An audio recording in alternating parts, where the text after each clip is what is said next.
걸어가신 하나님, 네팔 선교를 위하여 하나님 기도합니다. 준비되어지는 그 하나하나에 하나님께서 준비하여 주옵소서. 하나님께서 개입하시고 하나님께서 챙겨주시고 필요한 만큼 채워주시고 넘쳐나게 하여 주옵소서. 그 땅의 어두움이 물러가게 하여 주시고 사탄이 물러가게 하여 주시며 성령 하나님의 강한 역사가 하나님 불같이 일어나게 하여 주옵소서. 이 일을 위하여 수고하는 모든 이들의 건강을 지켜주시고 안전을 지켜주시며 주의 역사가 저희 삶 가운데 나타나질 수 있도록 인도하여 주옵소서. 하나님, 저희는 지금 하나님 새벽 제단에 나와 저희의 마음과 심령을 열고 하나님께 기도합니다. 본당에 참여할 수 없어 온라인으로 하나님 예배하며 주의 음성을 들으며 기도하고 있습니다. 오늘 하나님 저에게 삶을 허락하여 주시고 눈을 뜨게 하여 주시며 시간을 허락하여 주시니 감사드립니다. 새롭게 시작한 오늘 하루에 하나님의 말씀이 저희의 삶이 되게 하시고 하나님의 말씀이 저희의 능력이 되게 하여 주옵소서. 저희들이 간구하는 모든 것들이 하나님의 말씀이 되게 하시고 하나님의 능력이 되게 하시고 하나님의 소망이 되게 하여 주옵소서. 자녀들을 위하여 기도할 때 해결되게 하여 주시고 가정을 위하여 기도할 때 묶여있는 모든 문제들이 해결되게 하여 주시옵소서. 하나님 아버지, 저희의 삶의 모든 것들을 맡겨드리오니 오직 여호와 하나님께서 저희와 함께하여 주시옵소서. 주의 은혜 가운데 저희의 모든 것들을 맡겨드리며 예수님의 이름으로 기도드립니다. 아멘. 오늘 하나님께서 저희에게 주시는 말씀은 민수기 35장입니다. 저희들이 함께 봉독할 말씀은 1절입니다. 민수기 35장 1절입니다. 제가 봉독해 드리겠습니다. 여호와께서 여리고 맞은편 요단 강가 모압 평지에서 모세에게 말씀하여 이르시되,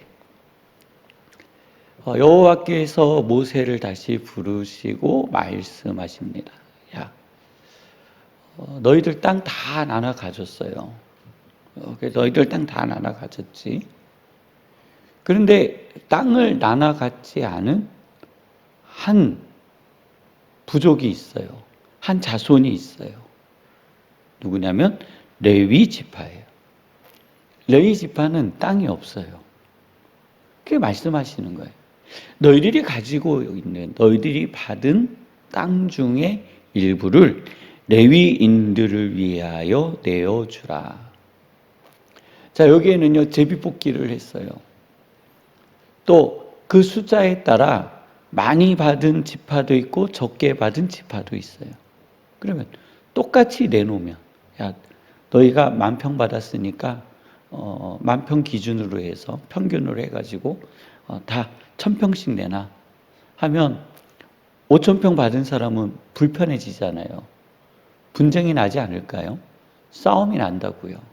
그래서 하나님은 뭐라고 그러시냐면 각기 받은 기업을 따라서, 그것이 8절 말씀에 기록되어 있어요. 각기 받은 기업을 따라서, 내 자신이 받은 기업을 따라서, 많이 받았으면 많이 내놓아야 하고요. 적게 받았으면 적게 내놓는 거예요. 그러니까 내가 받은 분량대로 하나님 아버지 앞에 레위인을 위하여 내어놓는 거예요. 자, 그러면 여기는 왜 내어놓느냐라는 거예요. 무엇을 위해서 이것을 내놓느냐는 거예요. 이거는요, 말씀에는 우리들이 도피성이라고 하지만 현대적인 우리 사회 속에서 보면은요, 감옥이에요. 감옥. 죄를 지은 자가 갇혀 있는 감옥이에요. 이 시대를 가만히 성도님들 생각해 보세요. 이때는요, 우리처럼 국가라는 나라가 형성되어져 있지 않아요. 제도가 없어요.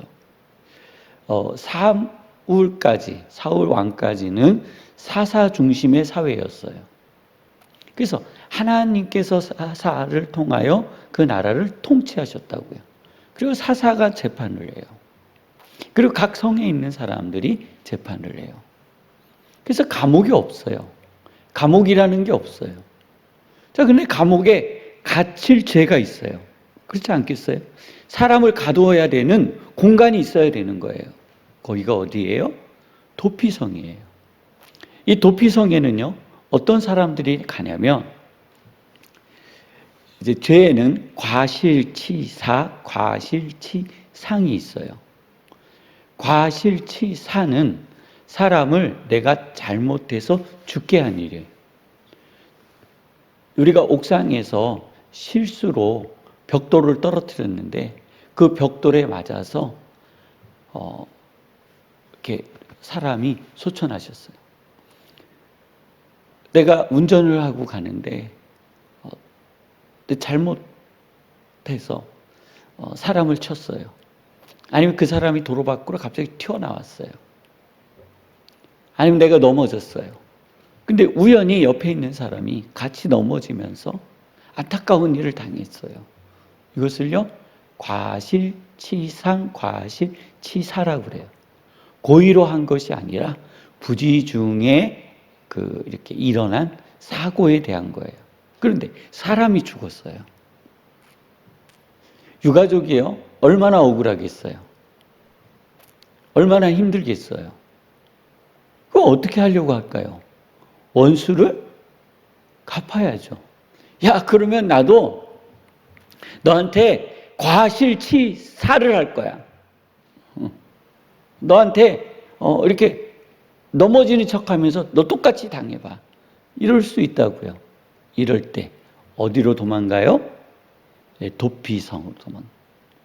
이곳에 한번 들어가면은요, 이곳에 한번 들어가면 대제사장이 죽을 때까지 못 나와요. 그러니까 대제사장으로 지정된 그의 생명이 다하기까지 못 나오는 거예요. 내가 실수로 이렇게 사람을 상하게 했는데, 그래서 도피성에 들어갔어요. 이 사람이 대제사장이 그 해에 됐어요. 30년 있어야 될지 40년 있어야 될지 50년 있어야 될지 아무도 몰라요. 아무도 몰라요.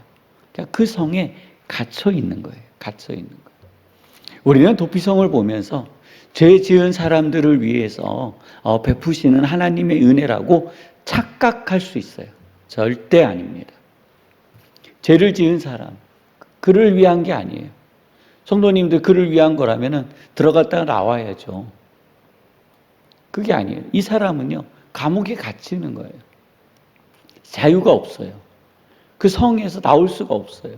그 성에서 나와서 돌아다니다가 원수를 만나서 해함을 당해도 어디다가 항변할 곳이 없어요. 그래서 이 사람은 갇히는 거예요. 그 도피성은요, 결국은 피해자의 가족을 위한 성이에요. 더 큰 피해를 막기 위해서. 우리는 이런 것들을 사적 복수라고 그러잖아요. 우리 사회는 사법적으로, 법적으로 잘 형성되어져 있어서 사적 복수를 막고 있잖아요. 개인이 개인을 복수하면 안 되는 거예요. 개인이 개인을 복수하면요, 감정적으로 나가요. 그래서 그가 지은 죄보다 더 많은 값을 치르게 할 수도 있어요. 그래서 법이 있는 거예요. 하나님은요, 도피성을 각 성읍마다 만들게 하셨어요. 그래서 죄 지은 자를 도피성이라는 곳에 가두신 거예요. 또 사고로 사람을 죽이거나 고의로 사람을 죽였어요. 그런데 나름대로 자기 나름대로 또 변명할 게 있을 게 아니에요. 그러니 도피성으로 들어가서 숨어서 내가 재판을 받는 거예요. 죄를 지은 사람이 재판을 받는 거예요. 너의 죄가 얼마나 큰지 작은지, 고의인지 실수인지. 그래서 무죄 판결을 받으면은요, 다시 나와서 돌아다녀요. 그 자유를 얻어요. 유죄 판결을 받으면은요, 거기에 따른 값을 치르겠죠. 성도님들, 하나님의 말씀은요, 누구를 위한 것이 아니에요. 어떠한 대상을 위한 것이 아니에요. 모든 백성이 하나의 공동체를 이루고 살아가는 곳에 은혜를 주시기 위한 거예요. 오늘 하나님께서는 우리에게도 마음의 도피성을 주셨고 우리의 삶의 도피성을 주셨음을 저는 믿습니다. 그래서 우리들이 더 큰 죄를 범하지 않도록, 우리들이 더 큰 죄로 인하여 넘어지지 않도록 하나님께서 우리를 보호하시고 인도하심을 믿으시기를 바랍니다. 함께 기도하실 때 하나님, 우리의 자녀들, 우리의 가족, 그리고 우리의 부모님, 우리의 이웃, 이 나라와 이 민족이 하나님의 은혜 가운데 온전히 서게 하여 주옵소서. 우리 중앙교회에 하나님의 거룩한 부흥을 허락하여 주옵소서 하는 기도가 있기를 원합니다. 가정을 위해서, 일터를 위해서, 성도님들의 삶을 위해서 우리 함께 기도하시다가 주기도문을 마치시고 자유롭게 돌아가도록 하시겠습니다.